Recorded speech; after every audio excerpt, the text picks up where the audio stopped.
Hello student, welcome to the class. In today's class, we will be introduced to a very important concept in trigonometry called the trigonometric identities. First, let me briefly talk about what is an identity versus an equation, right? In the previous lessons, we have seen a couple of things which I will recall here. For example, if there was an expression something like tan theta equals root 3, let's say, I asked for what value of theta is this true.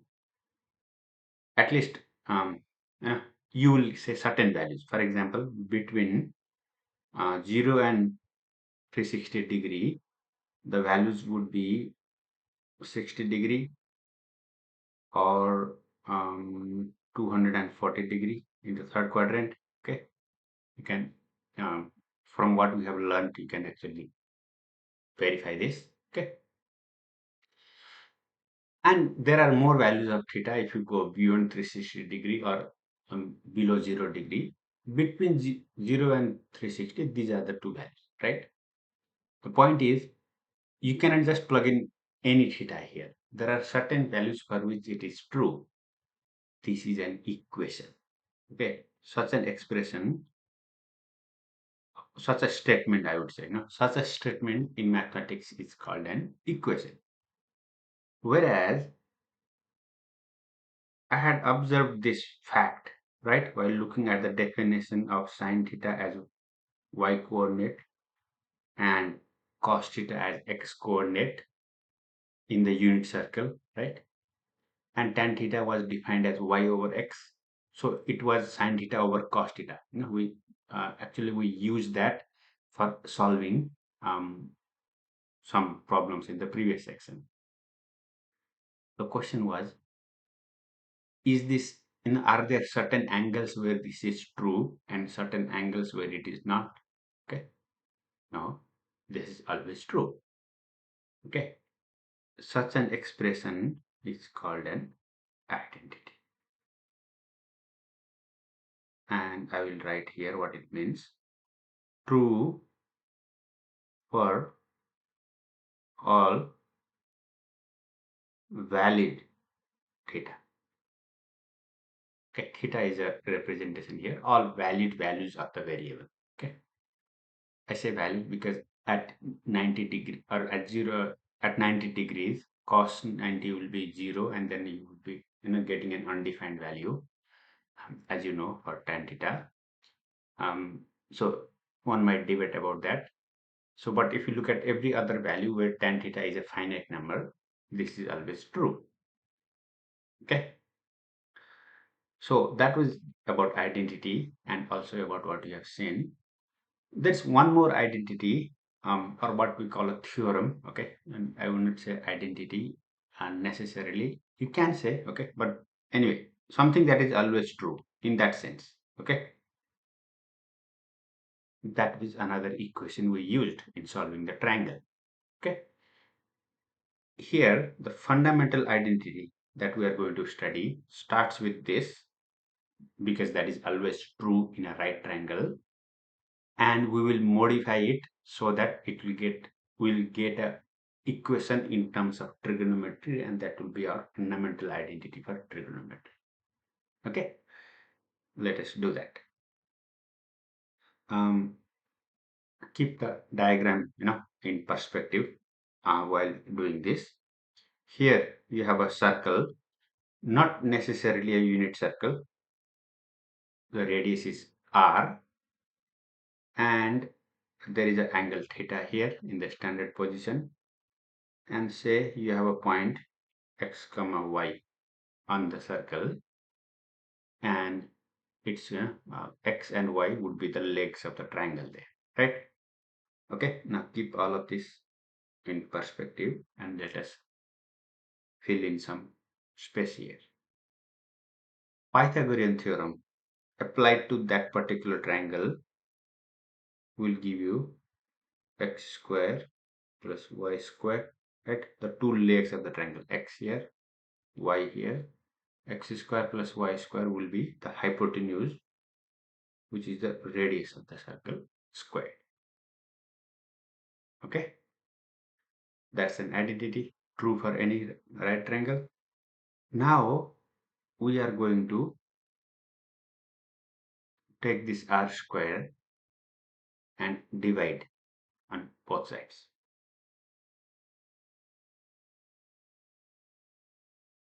Divide by r square, divide by r square, and if you divide by r square over there, you get 1, right? So you get this equation x square over r square plus y square over r square equals 1. Um, I should have written on the left side, sorry. Um, you can, if you are writing in small enough font, you can manage it. Okay. Then that x over r is, or x square over r square is x over r whole squared using the properties of laws of exponential. Okay, equals 1. That is the equation we have. And that immediately becomes x over r. Now look at the triangle. X over r is adjacent over hypotenuse. For that angle theta, that is cos theta. So whole squared cos square theta, and y over r is sine theta. When you whole square, you write sine square theta equals 1.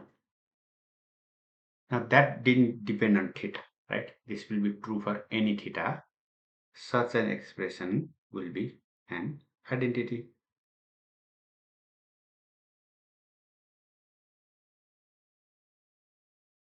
And we call that the fundamental identity. Okay. Here's an example. Take sine theta to be 1 over 2. Then you might recall that means theta is 30 degree, right? And then you connect that with cos theta, and you know the value of cos 30 degree will be root 3 over 2. Now check the fact that if you take 1 over 2 and square it, and root 3 over 2 and square it and add them, what do you get? 1 over 4, 3 over 4, that is 4 over 4, which is 1. Okay. In fact, if you check now, all the other values on the unit circle that you had for 30 degree, 45 degree, 0, 90, anywhere, you will see that that is always the case. Sin square theta plus cos square theta will be 1. Okay. And in the context, I wanted to briefly talk about Pythagorean triples, if we didn't talk about earlier. This whole fundamental identity, it's proof. Okay, here started, or derivation started with the Pythagorean theorem. In Pythagorean theorem, there are some special values. This is only an extra a tangent concept as a fun fact. Okay.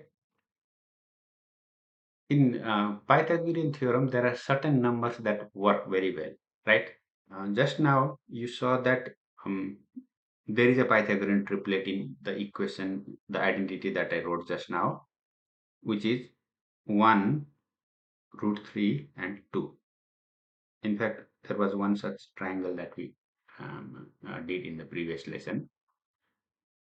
So 1 square plus root 3 square is 2 squared, because of which this identity was possible here.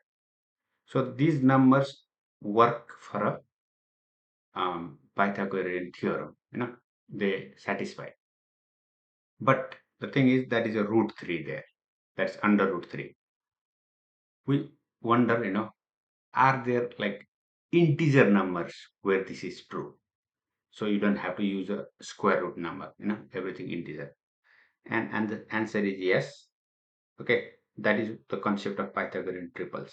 Okay, so you can take 3, 4 and 5, the smallest one, what do you get? 3 square plus 4 square is 9 plus 16 is 25, and that is 5 squared.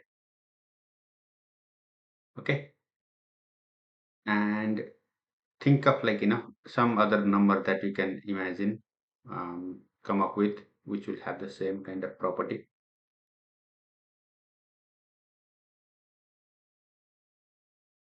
For example, now it's not easy. Okay, you have to scan all the numbers. If you take 5 and 12, we'll see what's the other number.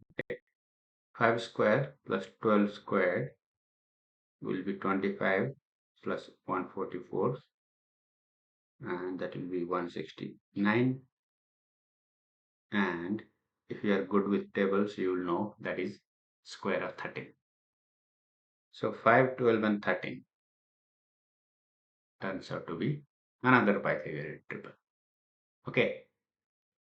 Um, there are so many.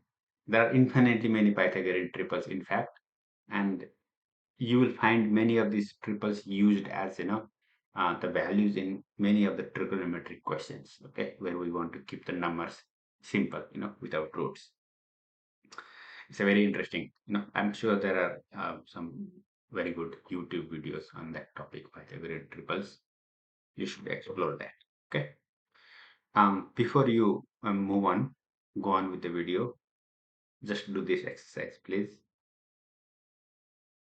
If I give you a number 7, I'm just saying you can start with any number. I give you a number 7. You try to come up with two numbers so that it will become a Pythagorean triple. Okay. All right. Moving on. We will do some practice problems now. On what? On using the fundamental identity, and then we will be also recalling, by the way, the reference triangles we have already had introduction in the previous lesson. We will recall that, and then we will do more problems combining fundamental identity and reference triangles. Okay. um, the first problem here, given sine alpha equals 0 and cos alpha is less than 0, find cos alpha. So what it is saying, there are two things it is saying. It is giving you the value of sine alpha and it wants you to find cos alpha, but it mentions that it's a negative value. Okay, let us see how this plays out. First step, the fundamental theorem, fundamental identity,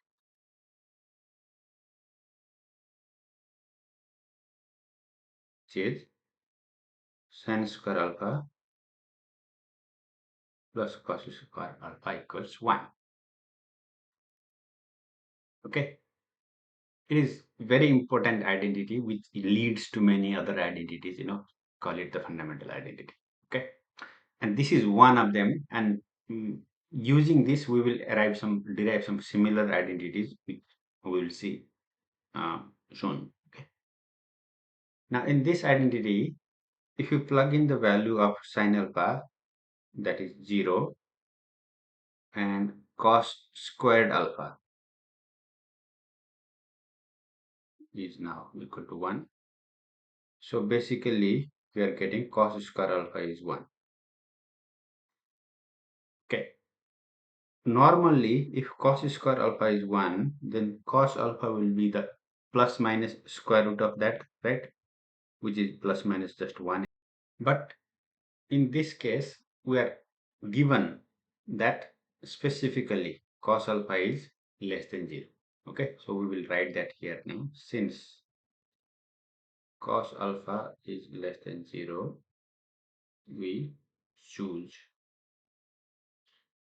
cos alpha as the 1 equal to 1 as the solution here. Okay, let us look at one more problem. Given cos alpha equals negative 4/5 and alpha is in quadrant 3, find sine alpha. Okay.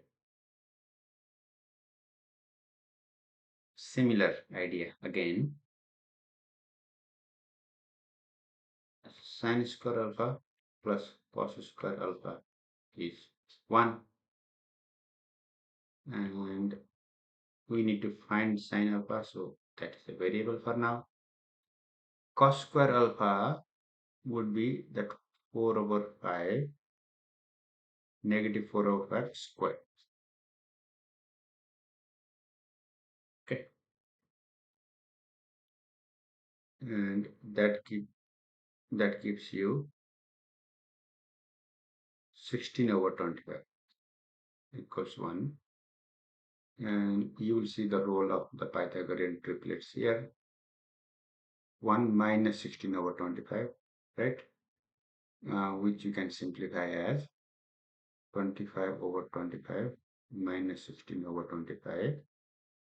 So 25 minus 16 is 9. You get 9 over 25. Okay, that is sine square alpha is 9 over 25. So that gives you sine alpha will be plus minus under root 9 over 25, which is plus minus under root 9 is 3, under root 25 is 5. Okay, but which one do you choose? Plus 3 over 5 or minus 3 over 5? Look at the quadrant. Sine alpha and alpha is in quadrant 3. And do a quick recall. Okay, you already do a mental recall. That's fine. I'm just doing it here. Quadrants, whenever you forget, you can do that. Okay, we're talking about third quadrant here. In the third quadrant, y coordinate is negative, right? The coordinates in the third quadrant are negative and negative. Sine of a so the sine trigonometric function is the y coordinate. It will be negative in the third quadrant, and we will write that here. Since sine is negative, sine as the function, okay, in quadrant 3 we have sine alpha equals negative 3. Okay, use the fundamental identity to determine the two possible values of either sine alpha or cos alpha, and use one more information when available. If there is no, that second information is not given to you, that alpha is in quadrant 3, then you have to say sine alpha is either plus 3 over 5 or minus 3 over 5. You have to keep both of them. But when you know something about the alpha or the positive or negative of sine alpha or cos alpha, then you can choose one among the between the two of them. Okay, this will be your opportunity to practice one problem immediately. Please pause the video, solve it yourself and check it. Okay, it is a same problem, so we are used to it by now. The first step, write the identity, the fundamental identity, and plug in the value. Here sine alpha is negative 12 or 13, so you are squaring that, and when you square it, that will be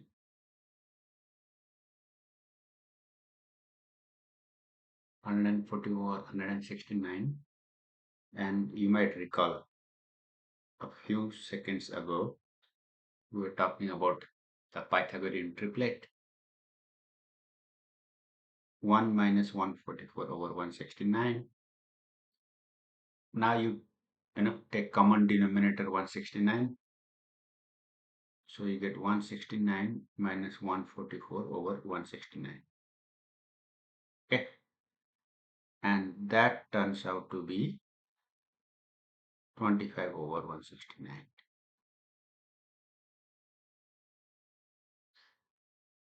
Okay, continuing here. That is cos square alpha. And that gives you cos alpha as plus or minus under root 125 over 169, big under root including both of them, which will be plus or minus 5 over 13. Okay, you don't have to show all that calculation if you can immediately realize that 5, 12, and 13 is a Pythagorean triplet. You can directly write it. Okay, the particular calculation part is not very interesting, The interesting part here is the use of the fundamental identity and choosing the plus or minus sign. Quadrant 4. In quadrant 4, you can always, briefly draw a diagram, however small, because all that we're interested in is the sign. Fourth quadrant is here on the right side, and the sign is plus minus, right? And cos theta here, we're interested in finding the value of cos alpha, and cos alpha is x coordinate, which is positive in the fourth quadrant. We'll write that here. Since cosine is positive in quadrant 4, okay, the value that we choose will be cos alpha will be 5 over 3. Okay, that's our work there. Moving on, we now want to combine this fundamental identity and use it with an earlier result, the concept of reference angle and reference triangle.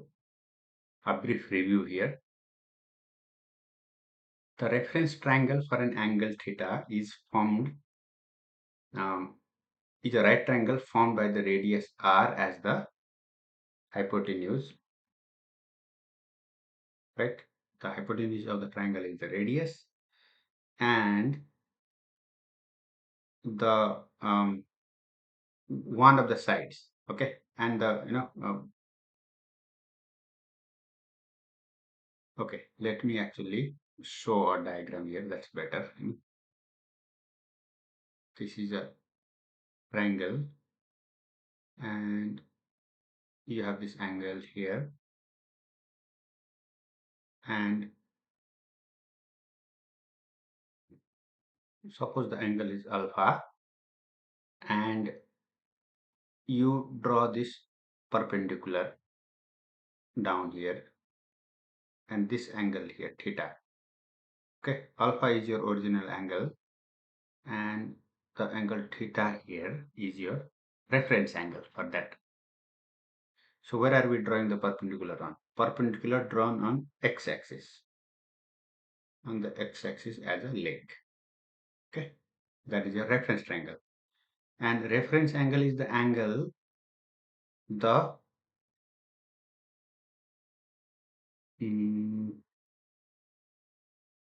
radius or hypotenuse.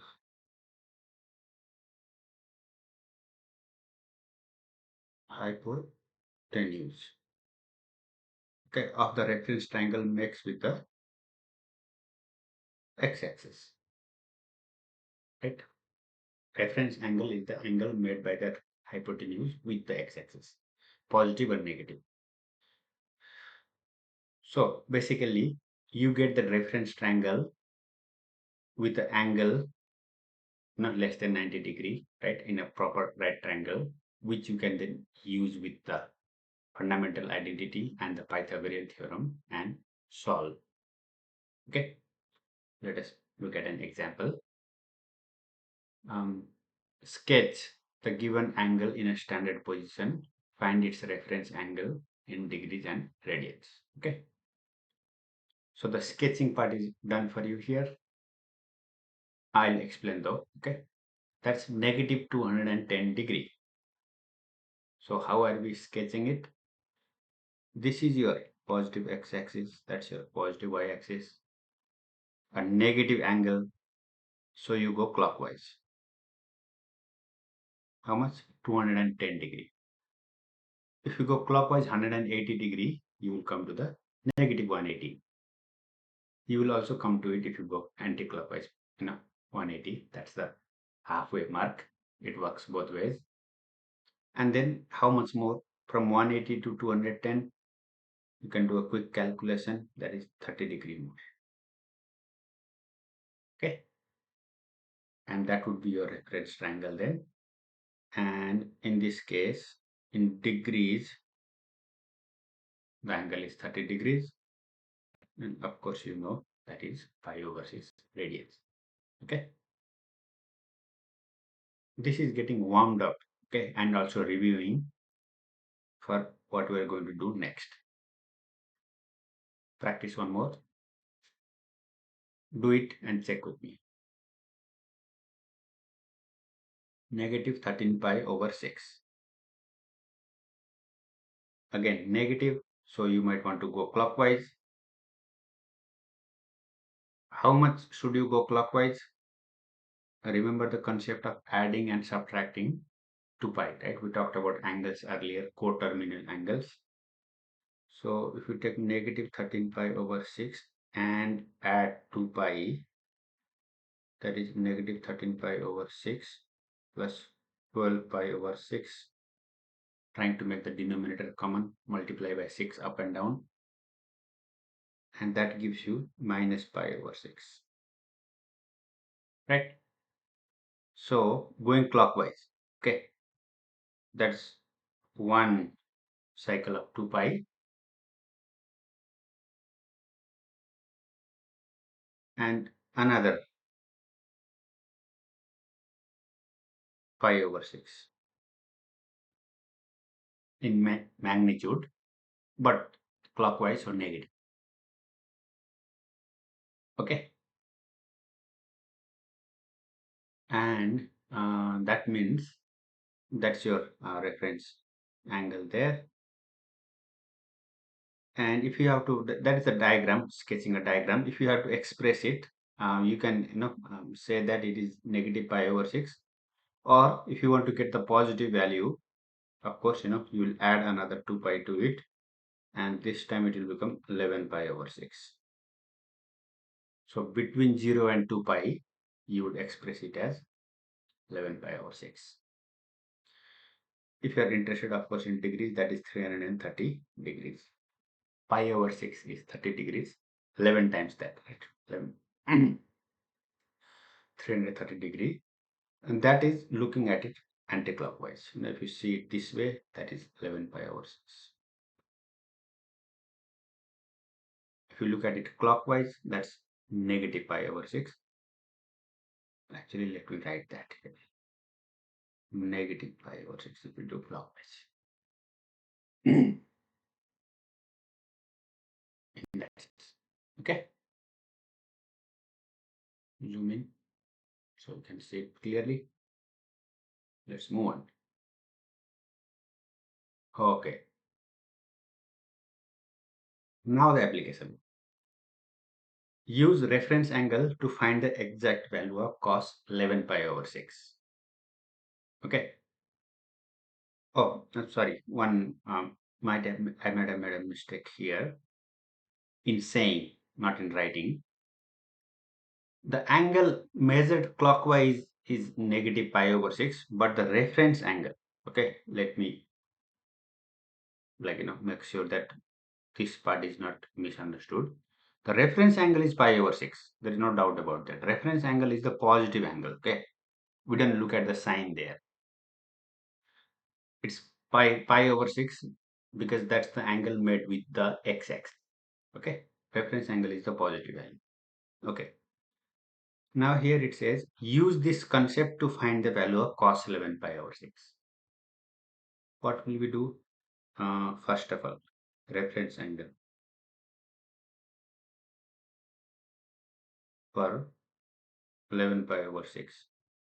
is pi over 6. How do I know that? I just saw it, the diagram. Okay. The 11 pi over 6 anti-clockwise is negative pi over 6 clockwise, but that means the reference angle is pi over 6. Okay. Therefore, cos 11 pi over 6 is, now what is plus or minus? Cos pi over 6, not is, I mean equal to, okay, equals either that or negative of cos pi over 6, right? One of them. That is, now value of cos pi over 6 is root 3 over 2 or negative root 3 over 2. But then it's only one of them. Which one? That's in the fourth quadrant. Okay.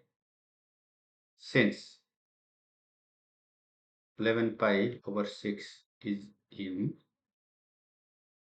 quadrant 4, your value of cos 11 pi over 6 is root 3 over 2. In the fourth quadrant, x coordinate is positive, which is cosine. Hence, you go with positive. Okay. Practice some more. Use reference angle to find the trig function values for theta equals 135 degree. All of them. Okay. And how will you do that? Take the coordinate system, sketch your 135 degree. Okay.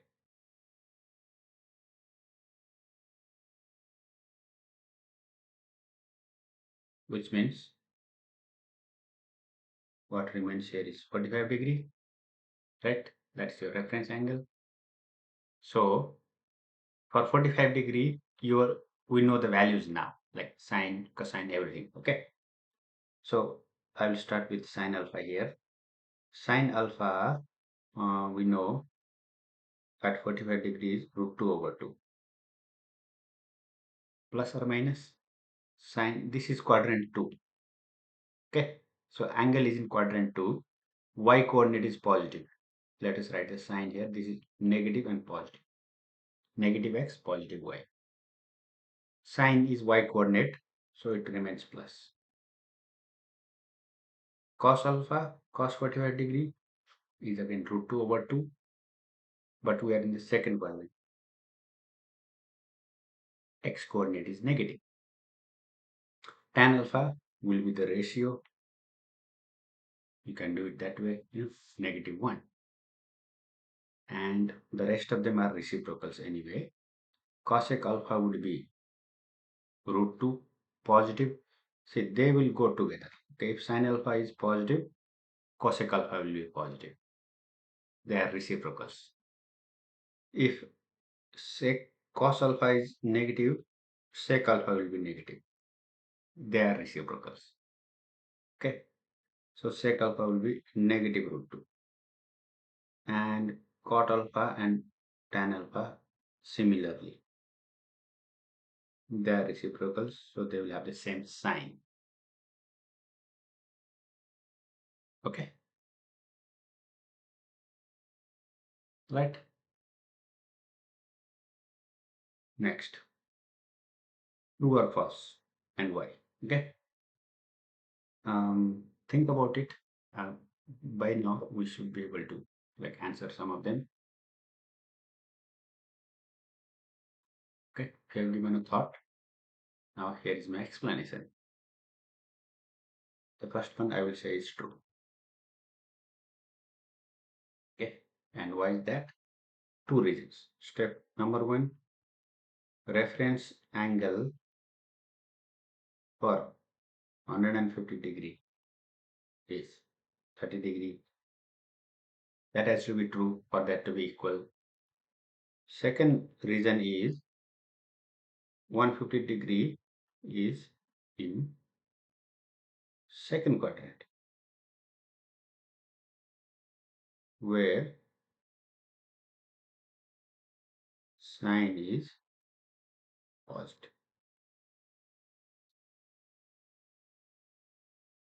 Okay, and so it will be, when it is positive, it will be equal to the value of the trig ratio, the positive value of the trigonometric function for that reference angle. Okay. Similarly, if given a thought about the next problem, I will say this is for. And why is that? And the reason is, although I have to begin with it. Okay. Although 89 degree is the reference angle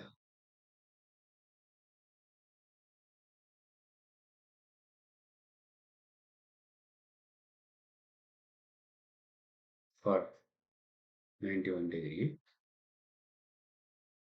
the angle 91 degree is in quadrant. Same reason. Okay. To where sine must have a positive value. Right? In the second quadrant, sine must be positive, but you are saying negative of 89 degree. Sine 89 degrees, of course, positive because that's in the first quadrant. And negative of that will be negative, right? So it is not true. It will have the same magnitude, but it has to be positive, not negative. Okay. Please understand also this reference angle part here is a very unusual angle, that we normally don't use. It's like 91 degrees just after 90 degree here. Not even that. That's not even close, but you get the idea. So what remains, that 89 degree is the reference angle. Okay. All right. Here is a very interesting identity for you to prove using the fundamental identity.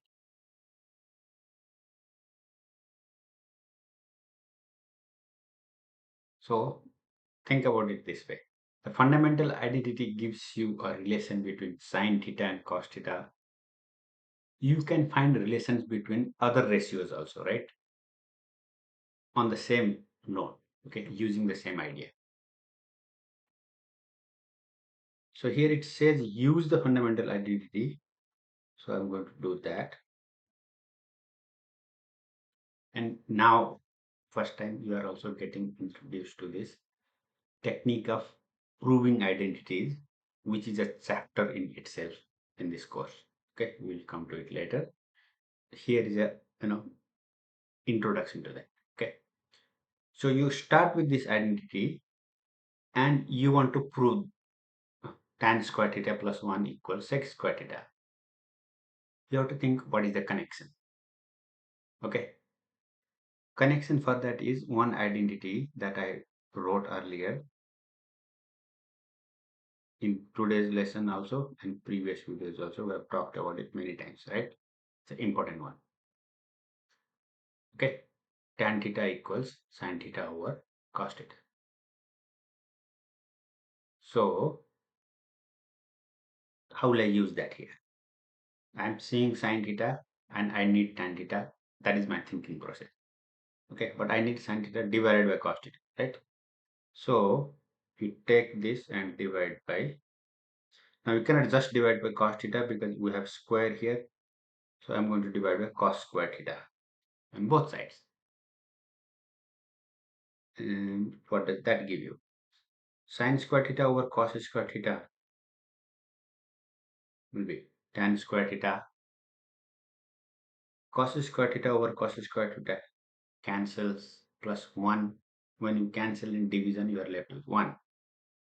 And 1 over cos square theta, you remember the Pythagorean, the reciprocal relation, right? We talked about that also. Sec theta is 1 over x or 1 over cos theta. So that 1 over cos square theta on the right hand side is your sec square theta. We're done. It's one step proof. Okay.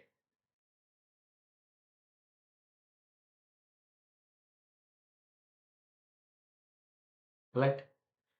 So in fact, in a similar way, let me check if I included the other problem in your exercise. No, I haven't. So I will ask you to do it here. Okay. In fact, there's one more which you might be able to guess by now. We have not seen cot theta and cosec theta, right? And precisely that will be your next identity. So let me do it this way. I will um,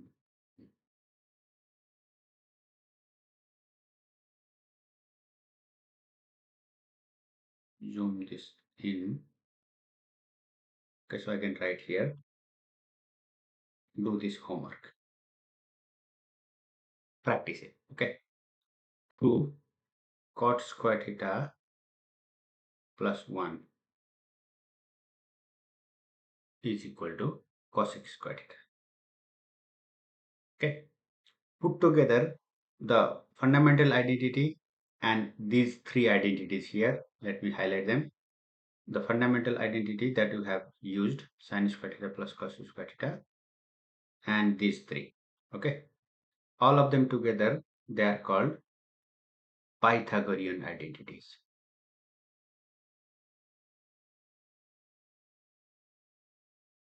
Why? Because all of them are based on Pythagoras theorem. It started with that. Okay, and they all show the relation. The Pythagorean relation on the right triangle. That's the name. Okay. Um, Finally, there is a short topic here, which is an application of these trigonometric functions and equations and identities that we have been talking about. Okay, we will come to this again later in like proper applications part of trig functions. Here is again an introduction to it. The motion of a spring. Okay, this is a real world application. So, what are we talking about here? There is a horizontal beam and there is a spring attached to it, and there is a weight at the end of the spring, right? And suppose when you have, okay, I realized this, my scale on the left side has moved a little bit. Converting from Word doc to PDF is a difficulty. Okay, um, this should have been moved up. I want it this way. Okay, so let me rewrite. 0 should be here, and 1, 2, 3 down, -1, -2, -3, up like that. I'm just going to strike it out. Okay, 0 is where you have this horizontal position. Okay, that is called the mean position.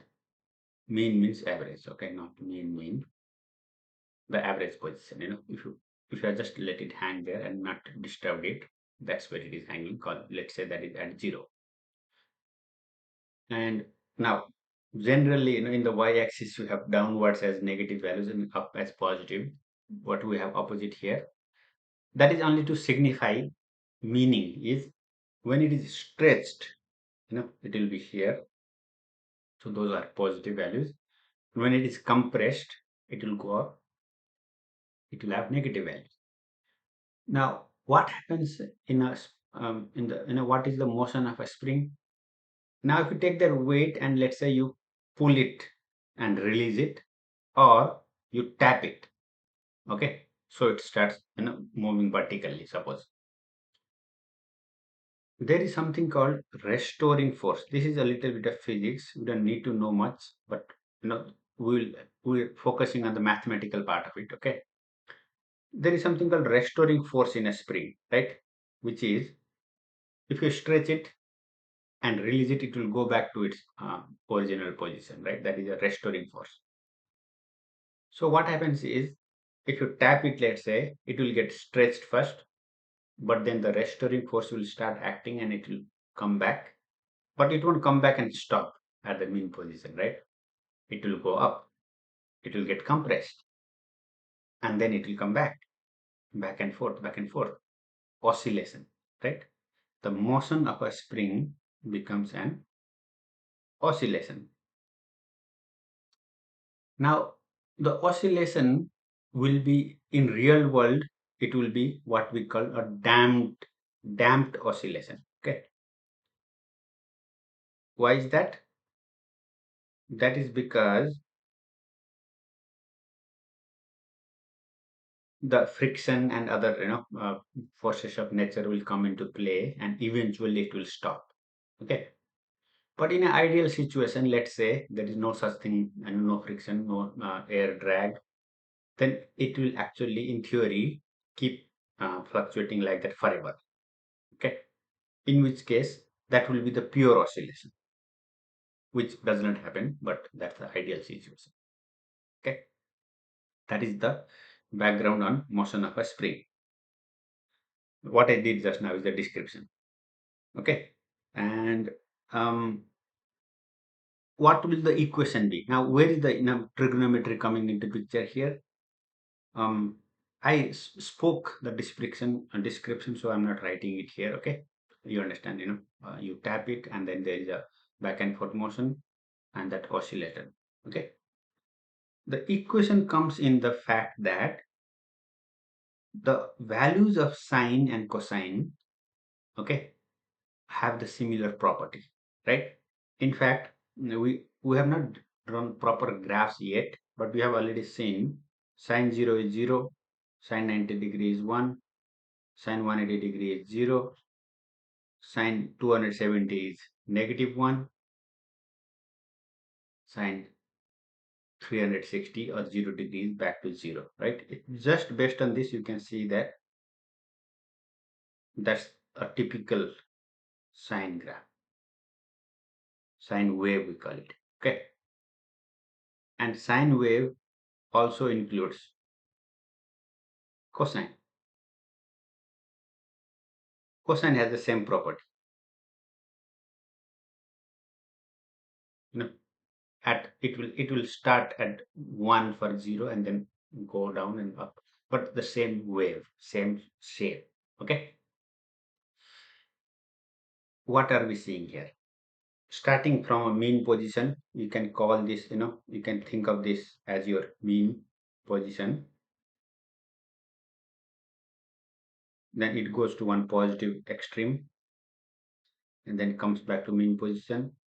Then it goes to negative extreme.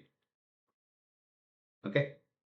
That extreme value is called amplitude. And then it goes back and so on. And that is what is happening with the oscillation of the spring, right? Think of that. Okay. So that motion of the spring can be represented like this using a sine wave. Okay. And it turns out that equation of motion is given by this, what you are seeing here. Okay.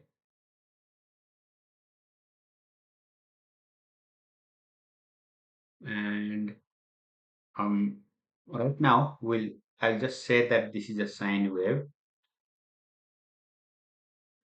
Later we will be seeing an idea where you can combine this. Okay, you can combine this and make it as some constant sine x plus some angle. It can be made into something like that. Okay. um, Not just x actually, some b x plus c, let me put it that way. There is a coefficient for x also, as you can see here, pi over 3 t. Okay, t, the variable is t. So a sine b times t of t plus c. We can combine that into a single function. As I said, that comes later. But the whole motion of spring is a sine wave. Okay. And here is a question we ask, how is this related to any angle? Like the motion of the sine wave, it is going up and down, right? Where is the angle there? The thing in angle is in the modeling. The trigonometric model that we create here, just now what I explained, it starts from the mean position and it goes to an extreme positive value and comes back to an extreme negative and back. And as it happening, that the distance from its mean position, if you take this distance from mean position across along time, and if you try to plot a graph for it, you will get a graph like this. That is a sine graph. And so you can treat that time, okay, as an angle and create the trigonometric model in which the angle depends on time for that function. Okay, the function which represents that motion, that time, controls the angle. The angle depends on time. So that's where the angle comes into the picture. So what are we saying here is sometimes it is like that, you can use trigonometry to model not just this actually, any periodic phenomena, we call it. Anything that happens again and again, same values repeat again and again, that is periodic. And that happens with all trigonometric functions, they repeat their values, right? And that's where you can convert time or some other physical, sometimes distance, any other physical quantity can be converted into angle. When not converted, can be expressed through the angle in the model that you create. Okay. Some questions here, to be more clear on that particular model. Find the initial position of the weight. Weight is that rectangular block attached there. Okay. What is the initial position? At t equal to 0, the position x is also equal to 0. Okay. Uh, no, I'm sorry. Not that. Not x equal to 0. In this particular example, not that. Okay. Not that, not the diagram that you have shown there. We're talking about this particular motion. Okay. This particular, sorry, the spring, we are talking about the spring whose motion is given by this equation here, which is the general type, but not exactly starting at here. It is possible that you actually pull it and now you're starting the time. Okay, when it is stretched, you are starting the time. So that would be your initial position, not not necessarily at 0. Okay, or you could have pressed it and then you are waiting, right? And as you hit the stop clock, you release it. So the initial position will not be at mean position, but somewhere negative, or if you have stretched it, somewhere positive. So that is the idea we're talking about here. At t equal to 0, plug in there. Initial means t equal to 0. Your x of 0 is your initial position. Sine 0 is 0 minus half, cos 0 is 1. So negative half. So for this particular example, the spring is compressed half units upwards. Okay. Find the exact position of the weight at time t equal to 2 seconds. You see, once you have the equation of the motion, you can plug in different values of the time.